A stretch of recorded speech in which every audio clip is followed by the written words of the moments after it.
नमस्कार मित्रों, आपका मेरे चैनल में बहुत बहुत स्वागत है। आज हम बात करेंगे धर्म के ऊपर। धर्म किसे कहते हैं, धर्म से हम क्या समझते हैं, और जिन चीज़ों को, जिन बातों को हम धर्म कहते हैं, क्या वो धर्म हैं? जिन पंथों मजहबों को हम धर्म कहते हैं, क्या वो सच में धर्म कहने लायक हैं? इन सारे विषयों पर हम बात करेंगे। सबसे पहले हम देखते हैं कि धर्म शब्द की परिभाषा हमारे प्राचीन शास्त्रों में कहाँ कही गई है। तो इसमें हम आते हैं सबसे पहले मनुस्मृति पर। मनुस्मृति यानी जो हम लोग, जिनके कारण हम लोग मनुष्य कहे जाते हैं, मनुष्य का अर्थ मनु की संतान है। ऐसे महाराज मनु के द्वारा जो धर्म प्रतिपादित किया गया था, उसको कालांतर में संकलित कर लिया गया, जिसे मनुस्मृति के नाम से जाना जाता है। जिसमें हो सकता है कि महाराज मनु के द्वारा संकलित बातें हो सकता है बाद में भी लोगों ने मिला दिया हो, जिसके चलते बहुत सारी कंट्रोवर्सी खड़ी होती है। लेकिन जो चीजें निर्विवाद हैं, उसमें धर्म की परिभाषा भी। तो हम देखते हैं कि धर्म के बारे में मनुस्मृति क्या कहती है, और आप लोग स्क्रीन पर देख सकते हैं। मनुस्मृति के द्वितीय अध्याय में सबसे पहले धर्म की परिभाषा दी गई है, जिसमें कहा गया है, वेद स्मृति सदाचार स्वस्य च प्रियमात्मनः एतत् चतुर्विधम प्राहो साक्षात धर्मस्य लक्षणम। यह मनुस्मृति के दूसरे अध्याय का 12वां श्लोक है। इसका अर्थ यह हुआ कि वेद, स्मृति, सदाचार और अपनी आत्मा को जो प्रिय हो, ये चार चीजें धर्म के साक्षात लक्षण हैं, यानी प्रत्यक्ष लक्षण हैं। वेद से हम जानते हैं कि ऋग्वेद, यजुर्वेद, सामवेद और अथर्ववेद में जो बताया गया वह धर्म है। वेद के बाद कालांतर में, जैसे आज संविधान है, उसी तरह से बहुत सारी स्मृतियां भारतवर्ष के प्राचीन इतिहास में बनी हैं। तो जिसमें मनुस्मृति सबसे अधिक चर्चित है। इसी तरह याज्ञवल्क्य स्मृति, शंख स्मृति, लिखित स्मृति आदि अनेक स्मृतियां हैं, जिनके आधार पर भारतवर्ष की सामाजिक व्यवस्था, धार्मिक व्यवस्था चलती थी।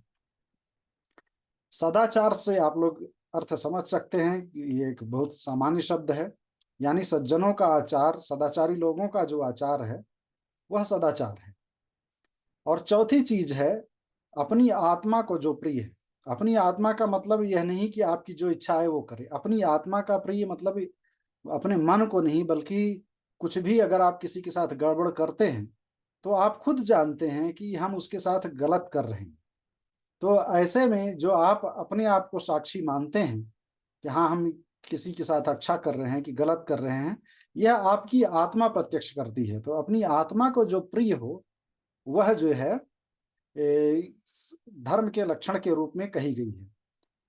उदाहरण के रूप में हम लोग यह भी कह सकते हैं कि जैसे आप कभी दान देते हैं, तो दान देना अच्छी बात है, लेकिन अगर दान देने में आपकी इच्छा नहीं है, आपको लगता है कि आप किसी प्रेशर में दान दे रहे हैं, आपकी उतनी औकात, उतनी क्षमता नहीं है दान देने की, तो ऐसे में यह दान कर्म आपकी आत्मा का प्रिय नहीं हुआ, इसलिए यह धर्म की कैटेगरी में नहीं आएगा। तो आप लोग देख सकते हैं कि द्वितीय अध्याय में वेद, स्मृति, सदाचार और अपनी आत्मा को जो प्रिय है, ये चार चीजें धर्म के प्रत्यक्ष लक्षण के रूप में कहे गए। दूसरी परिभाषा मनुस्मृति में हमें 6वें अध्याय में मिलती है। 92वां श्लोक है, धृति क्षमा दमो अस्तेयम शौचम इंद्रिय निग्रह धीर विद्या सत्यम क्रोधो दशकम धर्म लक्षणम। धृति यानी धैर्य, क्षमा यानी किसी को क्षमा कर देना, माफ कर देना, दम यानी अपने मन को गलत चीजों से हटा करके सही चीजों में ले आना, इसको दम कहते हैं। अस्तेय यानी चोरी न करना। चोरी न करना मतलब किसी चीज को जहां नहीं छिपाना चाहिए वहां छिपाना भी नहीं, किसी चीज को आप कंसील करते हैं तो यह भी अस्तेय है।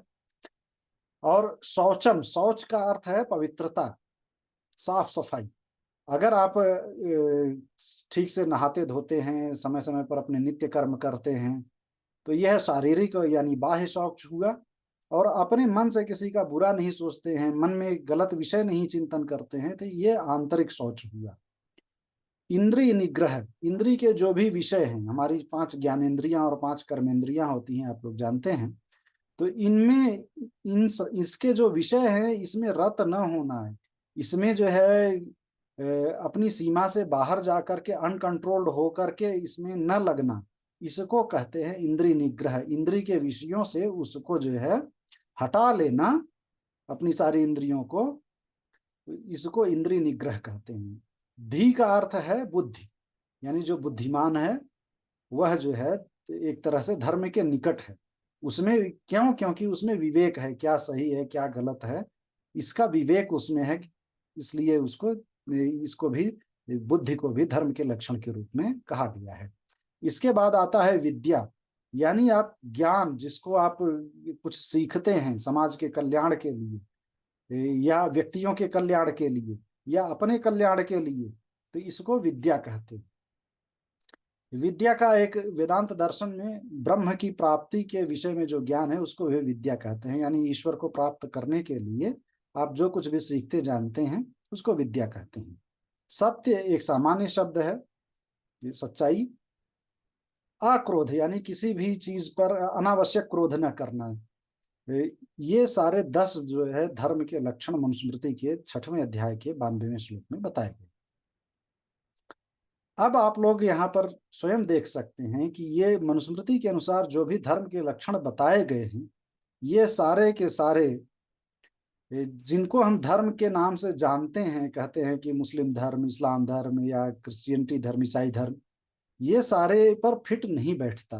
धर्म की परिभाषा जो भारतीय हमारी रही है कमोबेश यही सारी चीजें हैं। मीमांसा धर्म, नहीं, मीमांसा दर्शन आदि में यागादिरेव धर्म कहा जाता है, यानी यज्ञ कर्म धर्म, यज्ञ करना धर्म है।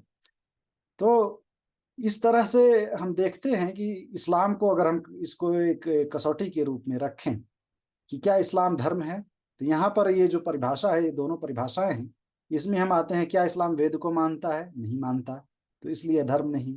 क्या वह स्मृति को मानता है? नहीं मानता, इसलिए वह धर्म नहीं है।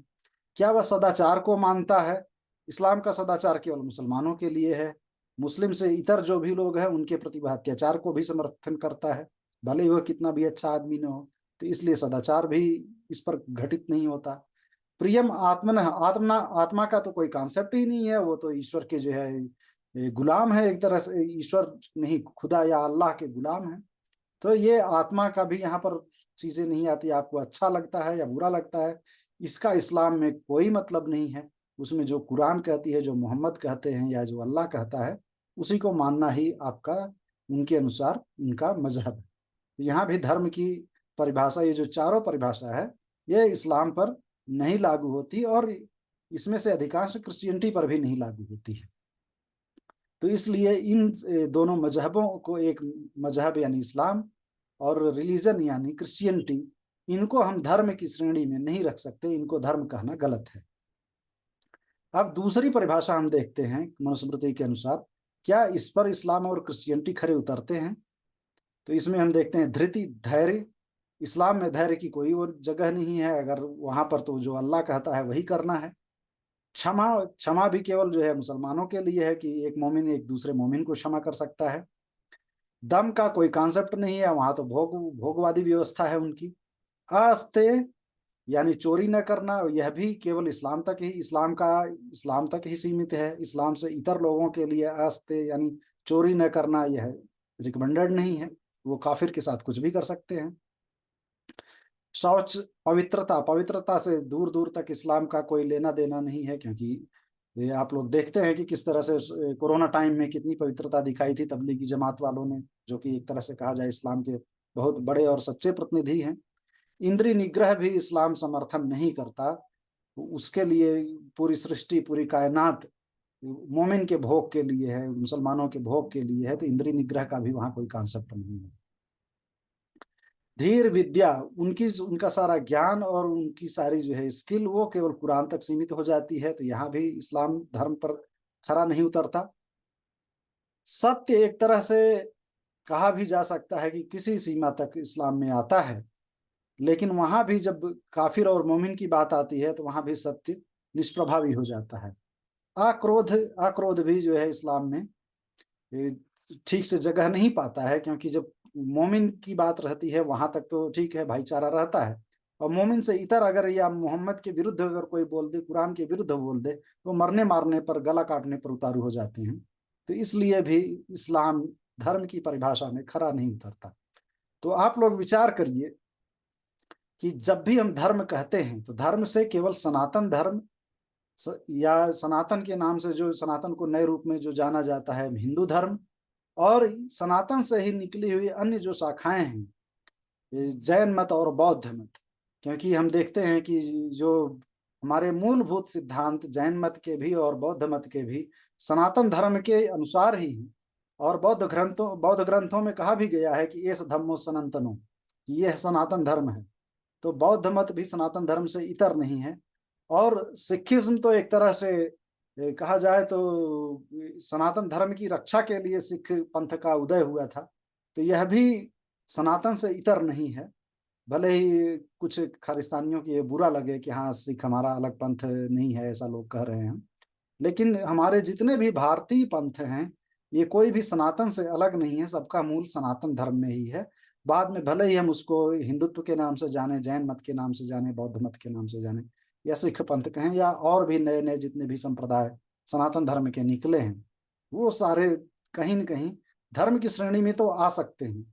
लेकिन जितने भी विदेशी या सेमेटिक रिलीजन या मजहब हैं, ये किसी भी तरह से धर्म नहीं कहे जा सकते। और अगर धर्म नहीं है तो फिर क्या हुए, ये अधर्म है, यानी धर्म से इतर है। तो आप लोग स्वयं विचार करिए कि क्या जिसको भी आप धर्म कहते हैं वो धर्म वास्तव में कहलाने लायक हैं। और जब भी आप अगली बार धर्म शब्द का प्रयोग करें तो थोड़ा विचार कर लें कि जिनको हम धर्म कहते हैं, कहीं हम अधर्म को तो धर्म नहीं कह रहे, और अगर अधर्म को धर्म कहेंगे तो फिर धर्म को क्या कहेंगे। बहुत बहुत धन्यवाद, आप लोगों ने धैर्यपूर्वक सुना। आगे भी इसी तरह के रोचक और तथ्यपरक विषयों को लेकर के मैं आप लोगों के समक्ष उपस्थित होऊंगा। तब तक के लिए नमस्कार, फिर से मिलते हैं।